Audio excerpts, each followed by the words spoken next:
안녕하세요. 티티뉴스의 팁스미입니다.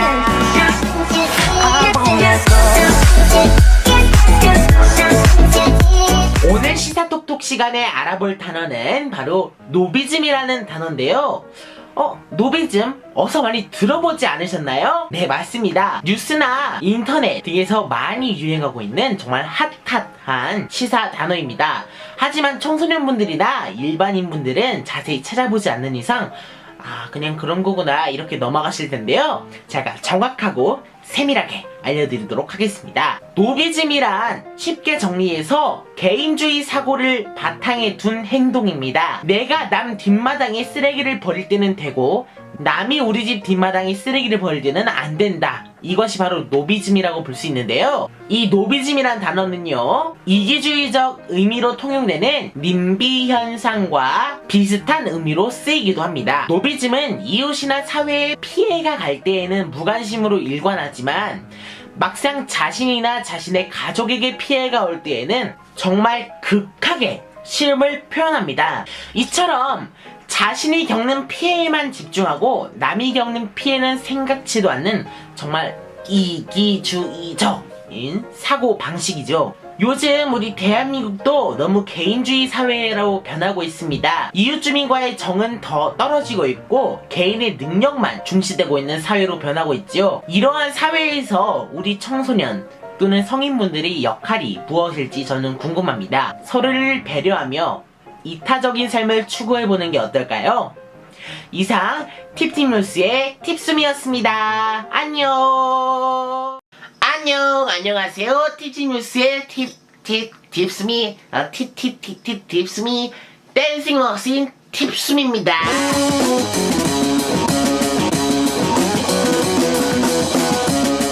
오늘의 시사톡톡 주제는 과연 무엇일까요? 아쉽게도 여러분이 생각하는 그건 맞습니다.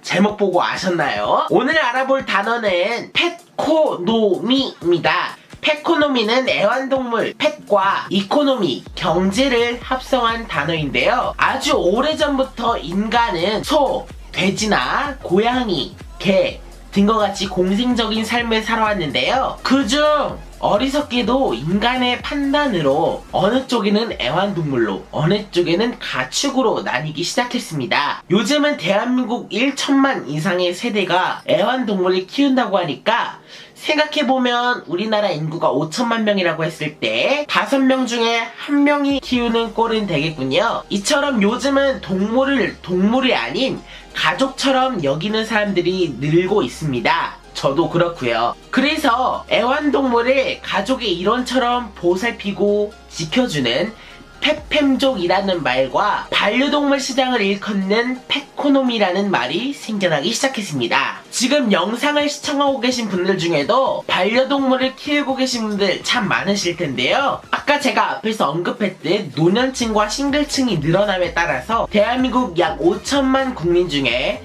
1,000만 명 이상이 애완동물, 반려동물을 키우고 있다고 합니다. 그럼 아까 말씀드렸다시피 펫코노미와 펫팸족 그런데 반려동물이 우리가 살아가는 이 경제에 어떠한 영향을 미쳤다고 펫코노미라는 말이 생겨났을까요? 인간이 키운다고 생각했던 반려동물을 같이 산다고 인식한 후부터 반려동물을 위해서 이것저것 사기 위해서 지갑을 쉽사리 여는 소비자도 정말 날이 갈수록 증가하고 있습니다. 특히 얼마 전에는 강아지 호텔, 반려동물 유치원, 반려동물용 건강 보조식 이런 것들은 기본으로 전부 구비가 되어 있다고 하니까 정말 놀라울 따름이에요. 특히 여기에다가 천연 오일 에센스로 마사지까지 해주고 DJ가 상주하는 나이트클럽, 듣기만 해도 정말 호화롭고 저도 가고 싶은데요. 이 모든 것이 인간이 아니라 반려견 호텔에 있는 시설들입니다. 이처럼 반려동물과 관련된 사업은 날이 지날수록 전문화되고 있고요.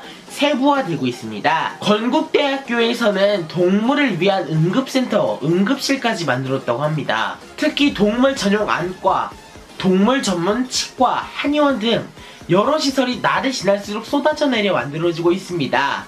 그리고 요즘은 펜션이나 호텔 같은 곳에도 반려동물 전용 존이 있거나 같이 들어갈 수도 있다고 합니다. 반려동물 호텔 같은 경우에는 전문 수의사가 상주하고 일정 시간마다 동물들의 컨디션을 조절해주기 때문에 정말 좋은 것 같아요. 마음 놓고 여행 다닐 수도 있으니까요. 경제에 활력소를 넣고 있는 펫코노미. 하지만 일각의 의견으로는 너무 반려동물에게 많은 지출을 하는 것이 아니냐는 의견도 있습니다. 하지만 다른 면에서 볼 때는 반려동물은 분명히 우리 가족이 맞습니다. 가족, 그 이상의 가치라는 걸 항상 머릿속에 지니고 살아야 될 것 같습니다.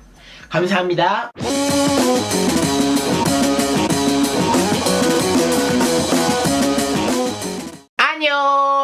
안녕하세요. 팁팁뉴스의 꿀팁 팁스입니다.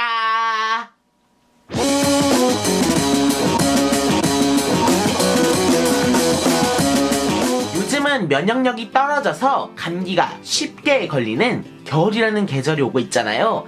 사실 온도나 날씨만 봤을 때에는 겨울이 온 게 분명하긴 하죠. 그런데 이렇게 계절과 온도가 바뀌는 환절기에 음식을 통해 영양소를 보충하게 되면요, 몸과 건강이 더 좋아질 수 있다는데요. 오늘은 그래서 팁수미가 준비했습니다. 무엇일까요?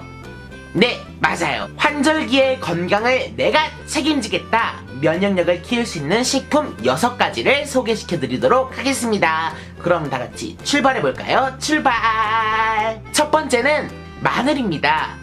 사실 마늘은 삼겹살과도 맛있게 먹을 수 있고 일상생활에서 너무 쉽게 찾아 먹을 수 있는 식품인데요. 마늘은 사실 항바이러스 효능이 정말 좋은 식품이에요. 마늘의 매운맛을 내는 성분이 우리 몸에서 살균 작용을 하는데요. 이 성분이 우리 몸의 염증 유발 물질을 억제해주는 효능이 있다고 합니다. 그런데 이 마늘을 생의 상태가 아니라 익혀 먹으면 더 효능이 좋다고 하니까요, 되도록이면 익혀 드시는 게 좋겠죠? 그리고 40대, 50대 어르신분들은요, 마늘을 꾸준히 드시다 보면 몸 안에 노폐물이 쌓이는 것을 방지할 수 있다고 합니다. 두 번째는 고구마입니다. 우리 추운 겨울날에 길거리에서 고구마 파는 거 다들 보셨을 텐데요. 아우, 저만 맞나요? 남녀노소 나이 불문하고 정말 달콤하고 부드러워서 좋아하는 그 고구마. 고구마에는 면역력을 키울 수 있는 여러가지 성분들과요, 항암 작용을 하는 성분들도 들어있다고 합니다. 더군다나 우리 몸속으로 들어오면서 비타민 A로 전환되고요, 코나 기관지, 폐의 면역력을 키우고 알레르기성 질환을 예방하는 역할을 한다고 합니다. 그리고 지금 제 피부 보이시겠지만 요즘 피부가 말이 아니거든요.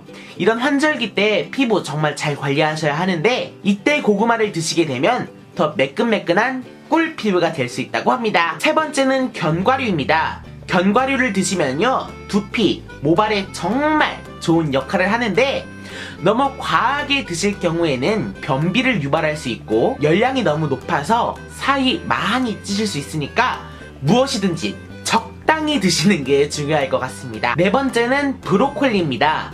브로콜리 같은 경우에는요, 브로콜리에는 식이섬유가 정말 풍부한데요, 이 식이섬유가 우리 장 속으로 들어오면서 장에 있는 음식물 찌꺼기들이나 유해물질을 흡착해서 장 밖으로 배출시키는 역할을 한다고 합니다. 즉 우리 소화에도 효과적일 뿐만 아니라 어린이들에게는 더욱 좋다고 합니다. 다만 우리가 브로콜리를 데쳐서 먹잖아요. 끓는 물에 오래 데치다 보면 이 식이섬유가 파괴될 수 있다고 하니까요, 살짝 데쳐 드셨으면 좋겠습니다. 다섯 번째는 버섯입니다. 버섯에는 인체 면역력을 높여주는 성분이 많이 들어있는데요, 이 성분이 각종 바이러스나 병균들을 제거하고 세포를 활성화시켜준다고 합니다.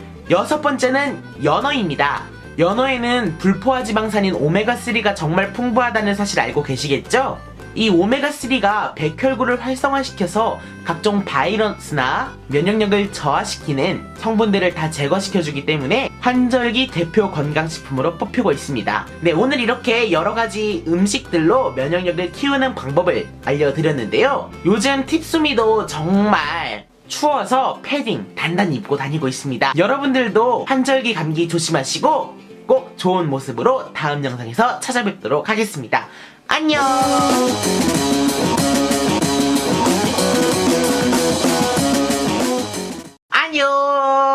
안녕하세요. 여러분들의 꿀팁 요정 팁팁뉴스의 팁숨입니다.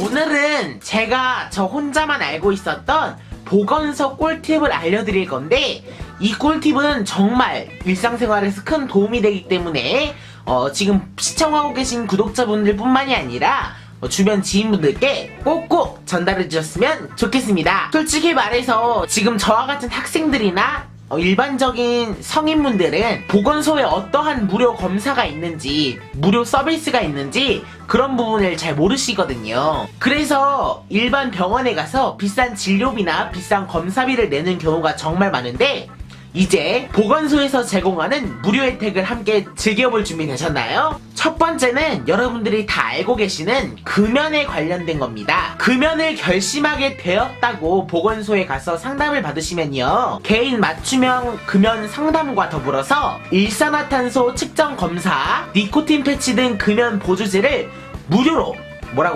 무료로 제공해주신다고 합니다. 꼭꼭 가보셔야겠죠? 그리고 대사증후군도 무료로 검사해주십니다. 요즘 대사증후군 환자가 정말 많이 늘고 있다고 하는데요, 이 시대에 맞춰서 보건소에서 대사증후군 무료 검사를 해주고 있다고 합니다. 혈압과 혈당, 콜레스테롤 등 여러가지 복합적인 검사를 전액 무료로 지원해주신다고 합니다. 그리고 저도 가끔 물리치료를 가곤 하는데요, 보건소에서도 물리치료를 한다는 사실 알고 계셨나요? 열 전기치료나 일반 통증치료 등 여러가지 물리치료도 보건소에서 할 수 있는데요, 비용이 발생한다 해도 2,000원 안팎이기 때문에 굉장히 저렴하다고 합니다. 그리고 결혼, 임신 전 검사를 해주신다고 하는데요, 혈압이나 혈당, HIV, 에이즈, 빈혈, 비형감염, 간 기능 검사, 고지혈증 검사 등 여러가지 검사도 무료로 지원해 주십니다. 그리고 임신부는 일정 기간 동안 기형아 검사와 임신성 당뇨 검사도 무료이고요, 복부 초음파 검사도 무료로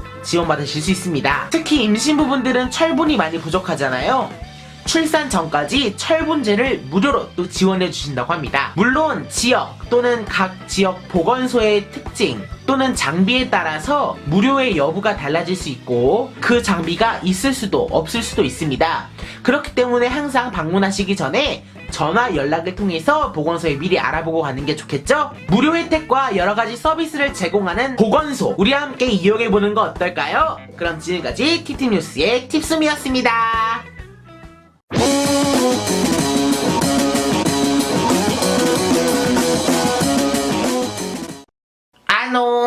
안녕하세요. TT뉴스의 팁숨입니다.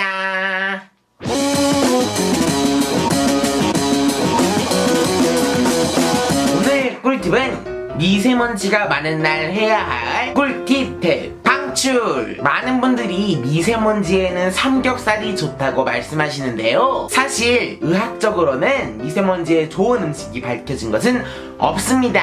다만 미세먼지 제거에 도움이 되는 효과적인 음식이 있긴 합니다만, 그것은 바로 물냉면입니다. 물이 입을 헹구어 주어서 먼지 제거에 효과가 있다는 사실, 의사분들도 이 방법을 권하긴 한다고 하시네요. 사실 물냉면보다는 물을 많이 먹는 것이 좋긴 합니다만, 어쨌든 물냉면을 먹는 것을 자기 만족적으로 합리화할 수 있다는 그런 부분이 두 번째로는 미세먼지 마스크를 사용하시는 게 효과적이죠. 방한용 천 마스크의 경우에는 먼지가 걸러지지 않기 때문에 쓰나마나 별 도움이 없다고 하네요. 반드시 식약처가 인증한 KF 마크가 있는 마스크를 사용하여야 하는데요, KF와 함께 KF80과 같은 숫자가 적혀있는 마스크들을 볼 수 있는데, 과연 KF 숫자가 높을수록 좋은 걸까요? 그건 아닙니다.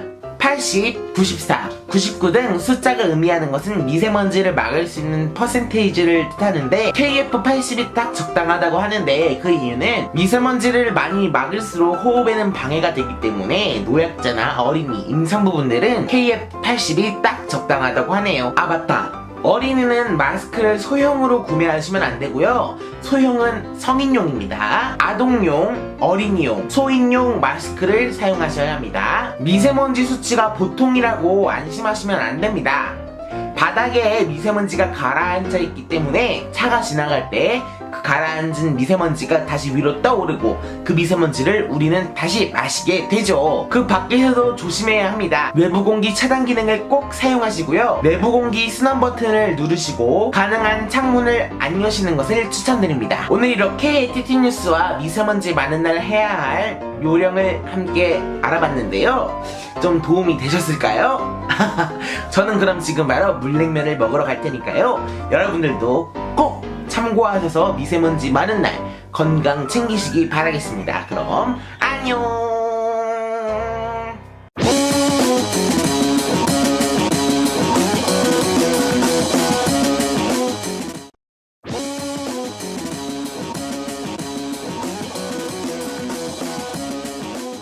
터널한 불빛은 왜 주황색일까요? 터널 안의 조명 색깔이 교통사고 발생률과 관련 있다는 사실 알고 계셨나요? 운전하다가 어두운 터널로 진입하게 되면 운전자의 시야가 급격히 좁아지는데요. 이때 갑자기 밝은 빛이 시야에 들어오면 눈이 부셔 오히려 사고 발생률이 높아진답니다. 또한 터널 안은 배기가스나 먼지가 가득 차 있어 이런 오염물질을 투과할 수 있도록 투과율이 높고 파장이 긴 조명이 필요한데요. 이 모든 조건에 적합한 조명 색깔이 바로 이 주황색입니다.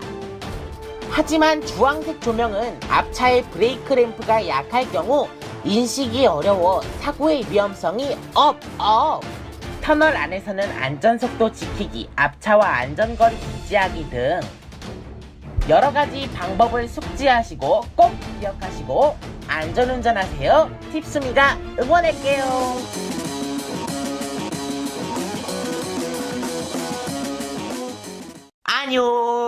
안녕하세요. 티팅뉴스의 팁스미입니다.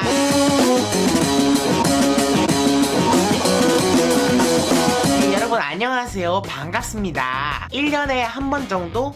아니면 평생에 있어서 한 번 정도 멋진 순간을 경험할 수 있는 건 언제일까요? 바로 여행입니다. 행복한 여행의 시작은 무엇일까요? 맞습니다. 바로 편하게 항공기를 이용해서 여행 목적지까지 도착하는 게 바로 여행의 첫 시작이 되겠죠. 모든 일은 마찬가지지만 여행에서도 여행의 시작이 중요합니다. 즉 제대로 된 항공기 서비스를 통해서 원하는 시간까지 제대로 도착해야 모든 일정이 수월하게 진행될 수 있기 때문입니다. 그래서 오늘은 팁스미가 준비했습니다. 바로 여행할 때 참고하면 좋은 항공기 이용 꿀팁.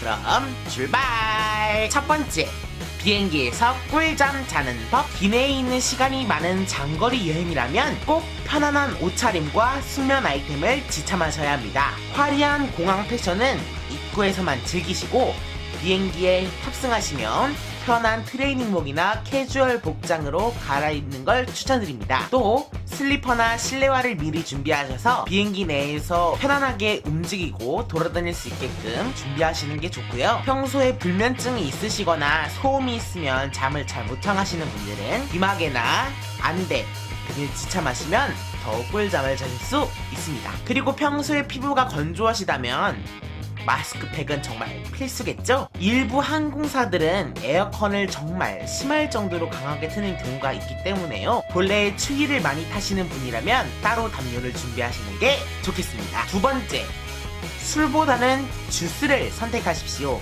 기내에서 꿀잠을 청하기 위해서 사람들이 잘못 선택하는 방법 중에 하나가 바로 술을 주문하는 건데요. 알코올은 본래 교감신경을 자극해서 잠을 방해하고 갈증을 유발하기 때문에 잠을 청하기에는 매우 부적합하다는 사실. 이제 비행기에 와이파이가 갖춰진다는 사실 알고 계셨나요? 조금만 있으면 기내에서 태블릿 PC, 스마트폰과 같은 전자기기를 사용할 수 있다고 합니다. 본래 전자기기는 안전한 비행을 위해서 금지되어 왔지만 최근에 비행기 모드가 추가가 되면서 음악을 듣거나 동영상을 시청할 수 있다고 합니다. 또 일부 항공사들은 거금을 투자해서 와이파이 시설을 구축하는 항공사도 있다고 하니까요. 여행에 참고하시기 바라겠습니다. 혹시 집에서 충전을 못 해오셨다고요? 걱정하지 마십시오. 항공사들은 대부분 기내에 충전기를 꽂을 수 있는 플러그를 미리 준비해 놓고 있습니다. 보통적으로 좌석 밑이나 개인 모니터 부분에 충전을 할 수 있는 플러그가 미리 준비되어 있으니까요. 참고하시고요.